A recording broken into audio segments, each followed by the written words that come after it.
Hi guys, day after Stevens's Day. Hopefully heading out tomorrow with a few mates. I don't really like going out for New Year's anymore. Just it's too packed. It's hard getting home, and plus I'll have to probably meet them either halfway or in Dublin. And if there's nowhere to stay, not doing that.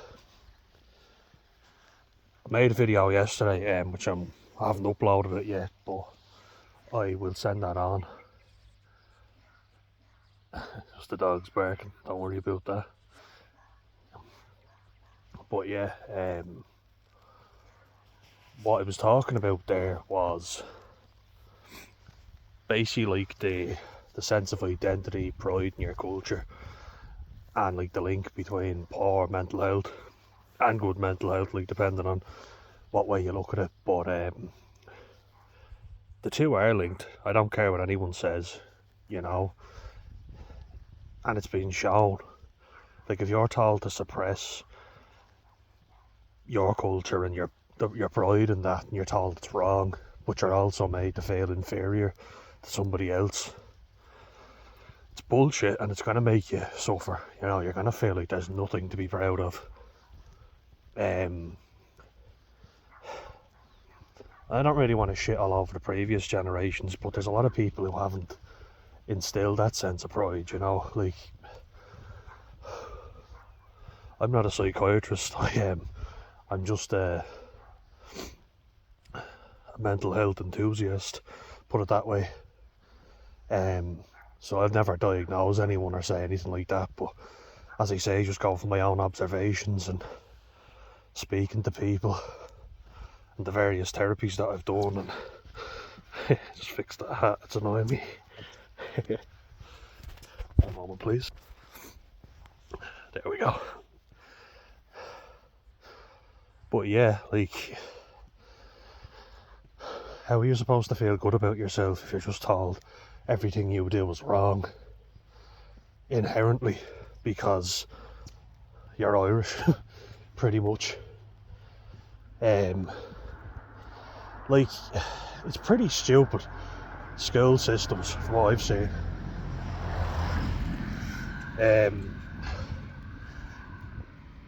Like they sound almost like they're repeating the same shite the government are saying.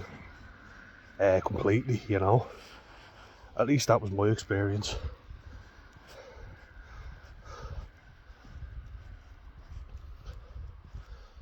Like, when I was in school, we had a lot of Muslim kids, mostly North African. And weirdly enough, when I actually spoke to them, like, I ended up becoming good mates with an Algerian lad who I butted heads with initially. But the school certainly didn't bring us together. They basically gave out to all the Irish Catholic kids for not knowing the 10 Commandments. Thou shalt not covet thy neighbour's wife, thou shalt not. Like, I was going through them and I was trying to remember them all. And the thou shalt not, that's what they wanted. But then they asked the Muslim kids, and all they said was basically, don't rob, don't. And you're like, yeah, I know not to do that, I can tell you that. Don't stab someone, don't do this. But they were so stupid, the teachers, like, they were in awe of them, for just basically saying how to be a good human being. They weren't looking for thou shalt not do all this, And I remember just thinking to myself, well, maybe if we actually did it, like I said it before, and I was thrown out of class for saying, why don't we actually study our own religion then, because all the teachers are giving us shit for not knowing about it. I was really fucking pissed off about it, because I was there thinking, you're giving out to us for not knowing it, but you're not teaching us, so clearly we're not taking it in. And like, I used to go to mass up until I was about 12, but my dad hated it.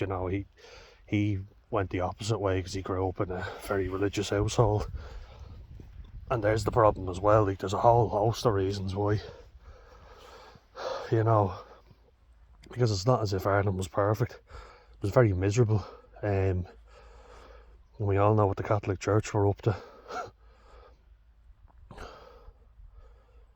Because like there's not just, them and us, as I keep saying.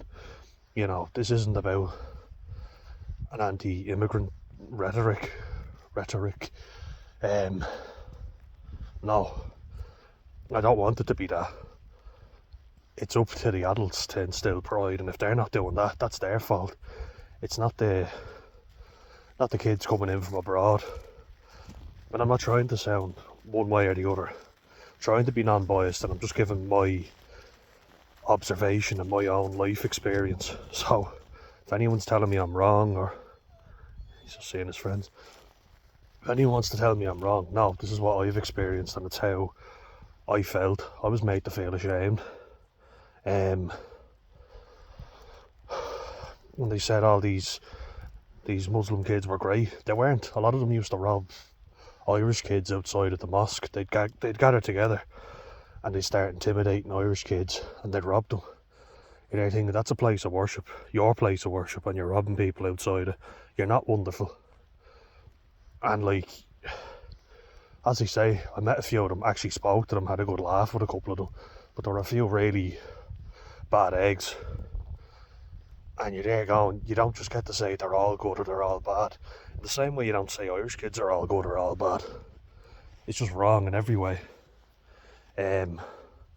People from all walks of life are arseholes, and there's people from all walks of life who are good.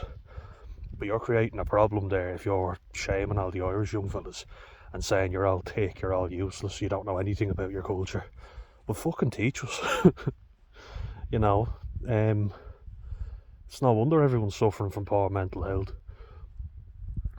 Like, the previous generations had all that trauma done to them by the Catholic Church, who were fucking evil by the sounds of it.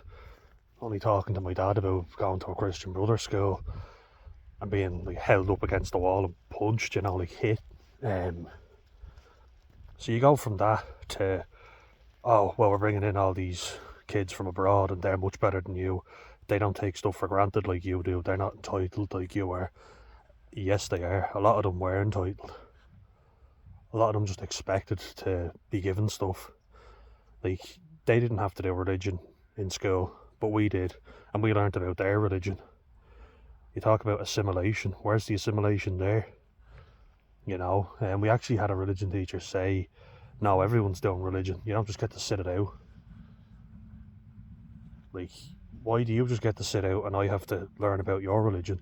I think I learn about yours, you learn about mine. In fact, if anything, you should learn about mine more so, because you're in a country that is predominantly Catholic. But I think we've done a piss poor job, and this is Ireland, like the school system, everything, of just going, you should know Irish because you are Irish.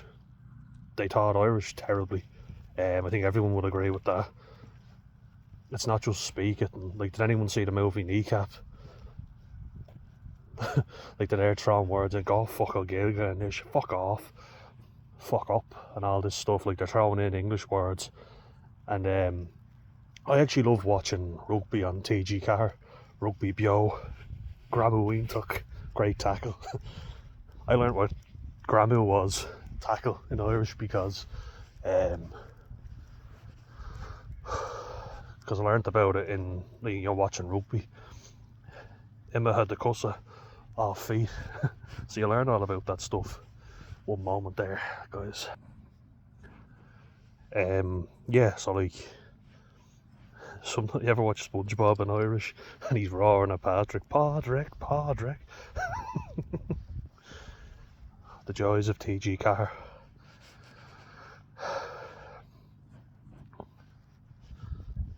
And then like 50-22 in rugby as well. Cougar Fido. There's all these wonderful things. Man, oh, good boy. But like, make it fun, they did a piss poor job of teaching us Irish, put it that way. And is anyone saying, my God, is anyone saying that SPHE book, that is a hate crime? That SPHE book is a fucking hate crime on Irish culture for sure. And the ironic thing is Irish people wrote it. Like, how is that not negatively stereotyping in every possible way? And if you haven't seen it, Jesus, like, have a look. It's disgraceful. Like, there's a fucking family living in a thatched house.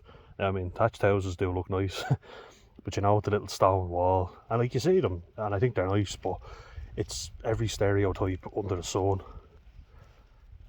The dad's there holding a pitchfork. There's a fucking cow that looks stoned off his tits. Wearing the woolly jumper. They only do Irish dancing. They only play Gaelic games. They only watch Quicksilver and RTE and the Late Late Show. You know, all like ancient Irish TV. They're just bigoted. Like, they won't mix with any other group. They're uncultured. They're untravelled.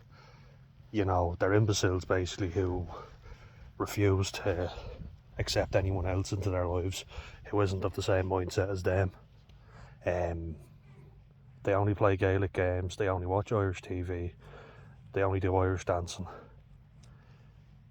How is that not completely racist and discriminatory against Irish people? And the irony of this thing is that it's Irish people fucking doing it. Like, it's disgusting. How did that fucking get published? It's beyond me. It's unbelievable.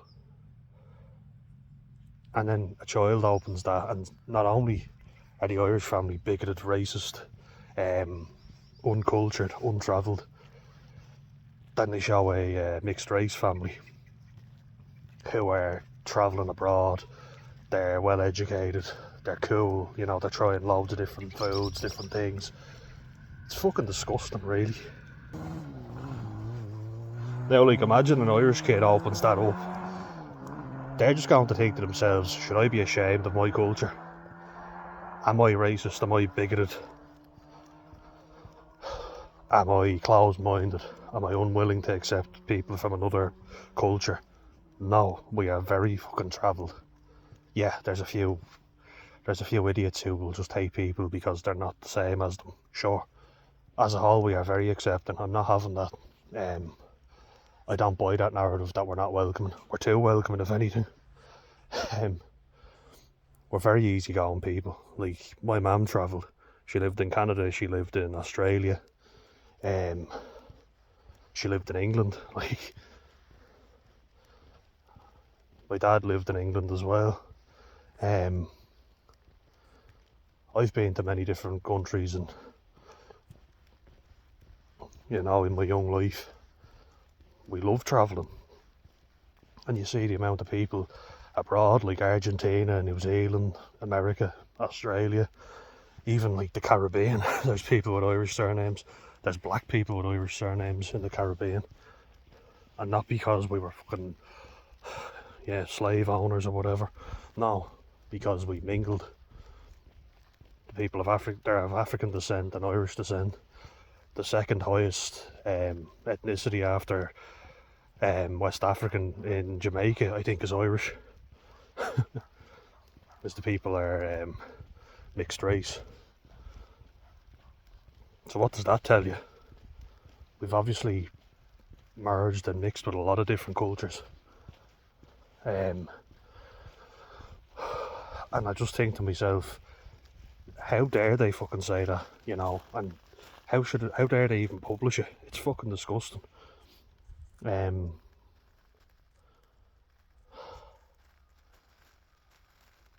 like, when we actually went to a mosque with the school, because I mean, it was like they were trying to convert us or something. They taught us that much about Islam.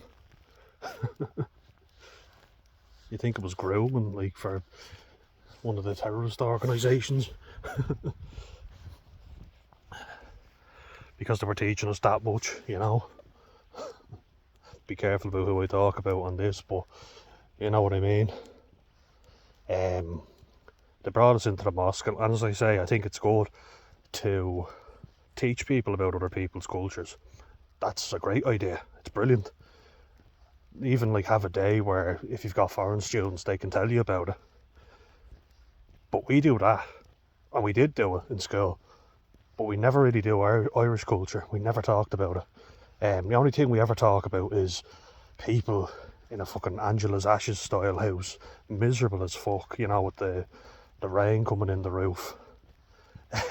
Remember the opening scene where the first Irish family to turn our backs on the Empire State Building? Oh, for fuck's sake.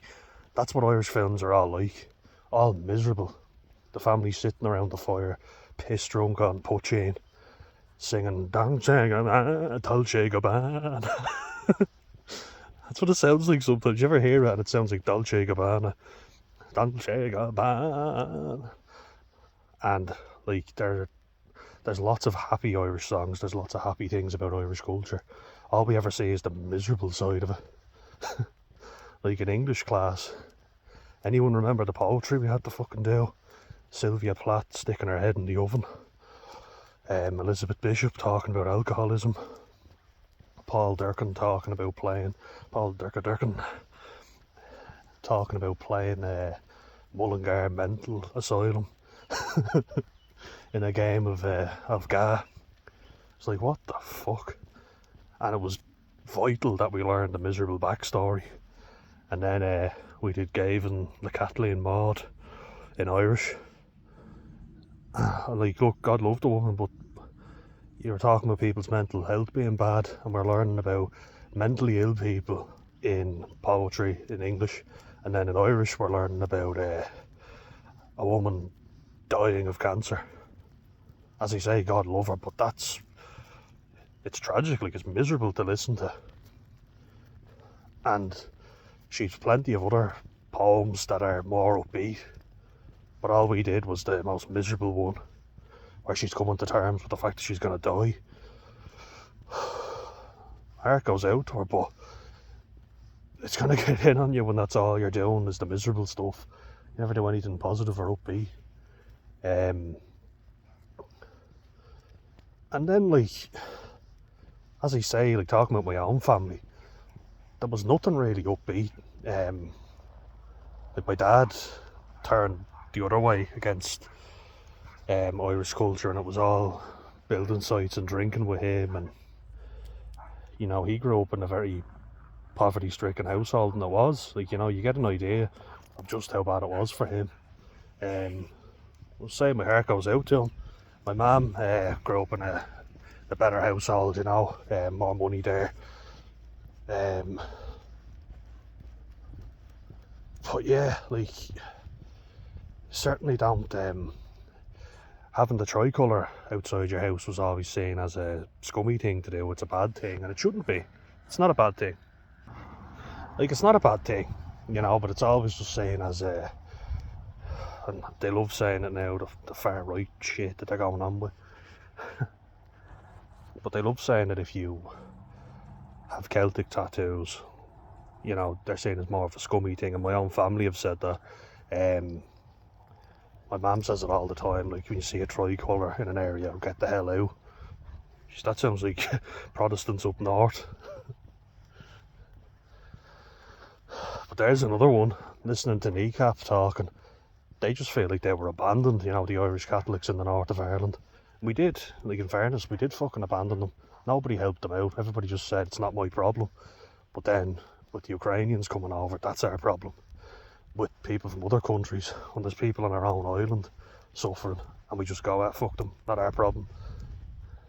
We made it out like those problems are too far away to deal with. And yet we're taking people in who are from miles away from our own country, and we're looking after them before our own. As I say, don't be angry with them, be angry with our own for not looking after us first. Because that's the real truth of the matter. Gives me hope, though, that we are still good people.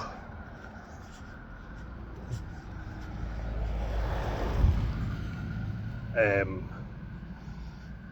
we're unique, you know, we have our own unique culture, we do. But we've done our best to stamp it out and shit all over it. And you wonder why people are miserable. Oh, I don't mind that with all the other socio-economic stuff going on. Can't afford anything. Helen McEntee thinks that 600 grand for first time buyers in Dublin is reasonable. So that'll just fucking show you how out of touch she is. Good boy. And then, like, I was just saying this to someone in the comments actually. Was chatting about not being able to get a job, but not only that, they seem to expect you to have very low standards for yourself. So, like, I'll give you an example. I was looking at a medical scientist, lab assistant job, and I have a degree, like, I have a full honours level 8 degree, which I worked hard for. I was told you'll amount to nothing without that. You better get a degree, you're going nowhere without one. Now everyone seems to be telling you to get a trade, because, oh shit, we never thought about that. We need people to build their houses. Oh, we forgot about that, because we didn't respect them. Didn't put any emphasis on it, and now we're paying the price. Well, I took everyone's advice. And guess what? For being a medical scientist, lab assistant, you were expected to have 6 years previous experience. Which, okay, fine, but then, will they fucking shut up? They're always, every time you go by, like, you're expected to have that 6 years experience for a measly 25 to 30 grand a year. Like, it's fucking ridiculous. The cost of living in Dublin as well.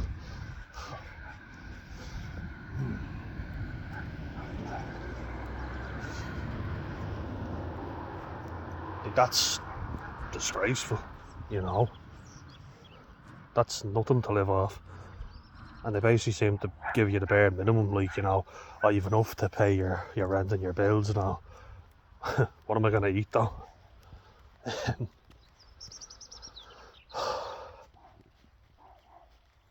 And, like, this, as I say, is my own personal experience. I just think it's ridiculous. And everybody says there's tons of jobs out there. Yeah, but they've more fucking rules and reasons why they won't hire you. And then to top that all off, they don't even have the decency to tell you or give you feedback a lot of times. I found out through an online portal that I didn't get a few jobs. The thing didn't refresh for ages. And, like, fair enough with some of them, I know I didn't do well in the interview, but there were two in particular where I thought I was very honest. I didn't feed you a load of bullshit. But I said, like, what was on the prep beforehand. Like, I read all the information they gave me, and what they asked me to do. And I was like, look, that's fair enough. They're giving me the outline of how to have a successful interview. So they're doing their best. The least I could do was at least read up on what they're asking me to read up on.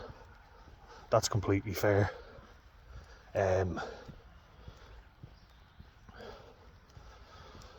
So I got that. But then, like, the reasons for not getting the job are just, I didn't give me any. Didn't get any feedback. Was told it went well. So when you're not given any reasons, like, what do you improve on? Maybe there was none. Maybe there was just some fella who knew a guy who knew another guy. Nepotism is definitely something in Ireland. I mean, it's something around the world, of course. But as I say, I'm only going off my own experience. And I've literally had people, and this is when I'm younger, but someone tell me I was too young to work around alcohol, you know, so I was like 16, 17. And then there's a guy that I know from school who's 15. He's like, oh yeah, my dad knows the manager. Ah, right, there we go. And a counsellor that I was seeing before, he said that he lived in Australia for 20 plus years. Never really, I think he got a bit homesick after a while, or he just wanted to come back. Never gave me a huge reason as to why he came back, but he did. Down here to Wexford, actually. And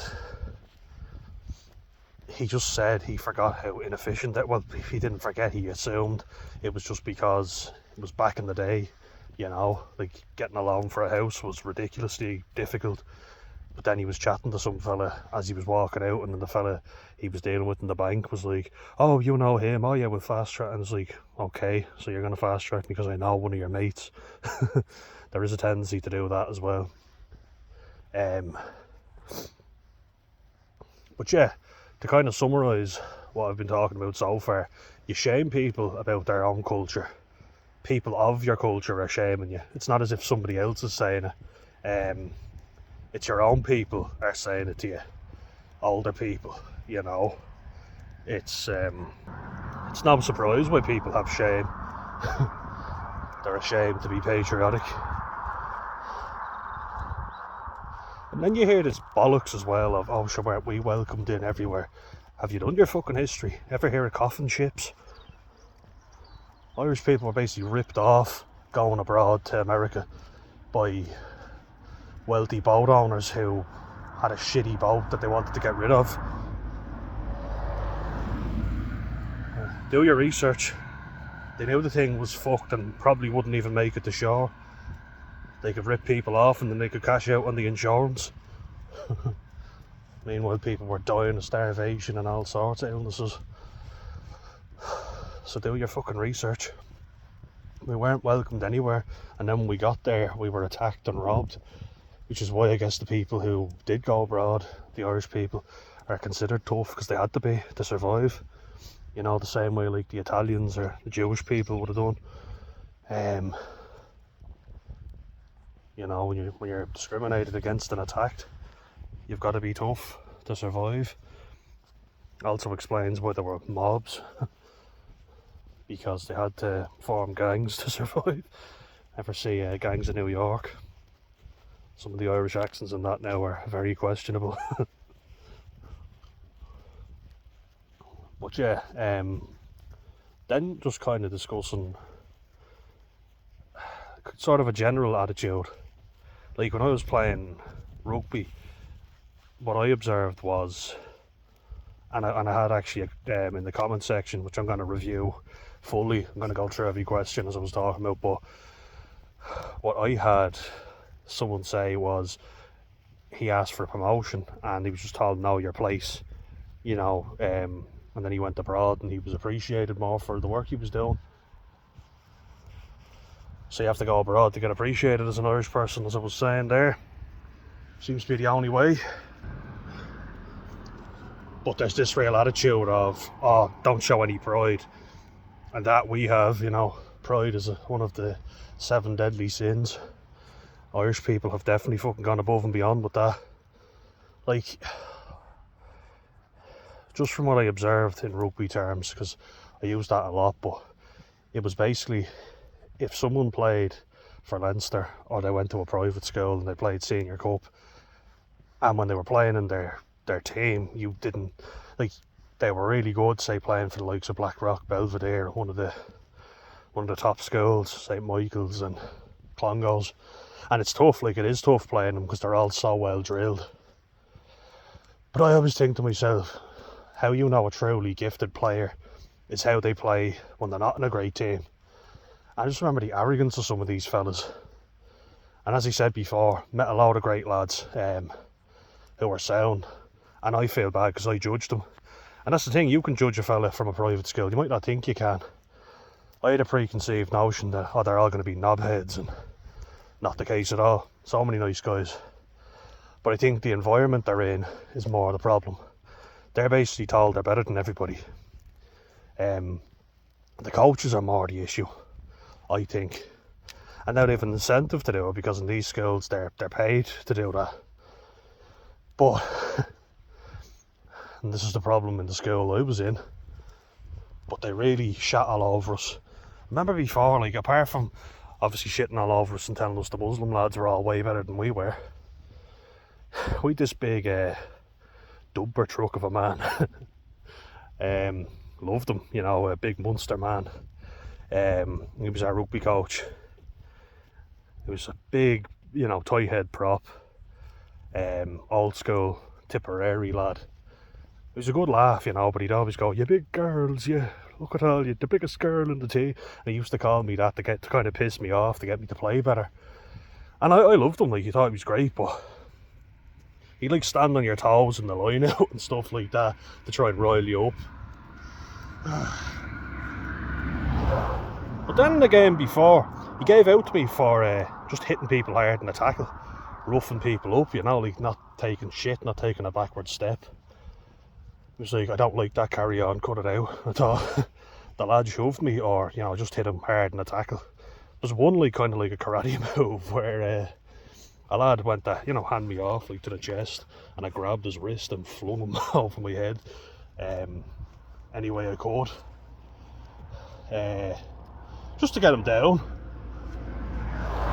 Thought, by whatever means I can, I'll get this fucker down, because he was a good player too. So it's like, what do I do? Let him run past me. But the school I was in also had a real inferiority complex and was like, never think of yourselves as less than the Blackrock lads or the St. Michael's lads or the Clongowes, Belvedere fellas. We were like, we didn't, until you start constantly going on about it. You know, and like, you aim and you aspire to be like that, but you also want to put your own stamp on it. And like, I spoke about this before, being the middle guy, but like, I wasn't raised in a council house. That doesn't mean that my life has been easy. And I said it before, but being a poshie is the worst thing you can be called, especially like where we were. There's a lot of fake hard men. You can be tough and be from any environment. All depends on how you carry yourself when you're not with 80 of your mates against two lads. That, in my opinion, lads slagging me off who weren't brave enough to take to the rugby pitch, but telling me I was shit, and like, it got to me, of course it did. Didn't matter how much I called them a coward for not playing. They were the majority and I was the minority. Majority always rules. And it always will, unfortunately. But that thing as well of, they've got money, they're, you know, in the elite system. They know every coach as well in Ireland, so you just have to take that they're good. You can't have an opinion. And I didn't think these lads were great. A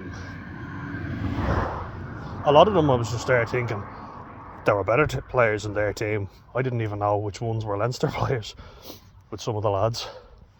Now, some you could tell. Some you're like, alright, fair enough, yeah. But some of them I was kind of like, damn, really? You know? I don't see what's so special about them. Maybe they had an off day or whatever, but I just wasn't gone on them, didn't think they were great. And I was just giving my opinion. And everybody was like, oh, you're just jealous, you know? You're just bitter about it, you know? I was like, maybe a little, yeah. Could be a bit of that for sure. Not denying that, because it's a fact. I'm not going to tell you I'm not bitter at all. I am.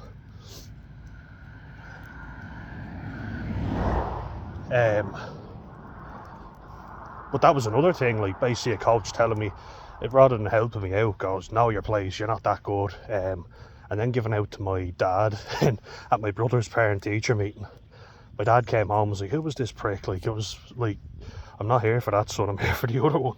So why are you constantly talking about my older son, saying he thinks he's great? And he was just like, what, who the fuck is this gobshite? Like, to take it up with him afterwards, it's kind of like, so it wasn't enough that you shat all over me, told me I was shit, told me I overestimated my abilities and thought I was great. You then were bitching about me to my dad at my brother's parent-teacher meeting. Like, how petty are you? Like, ridiculous, carry on by an adult. Or if you're American, adult. What's that word? Can some adult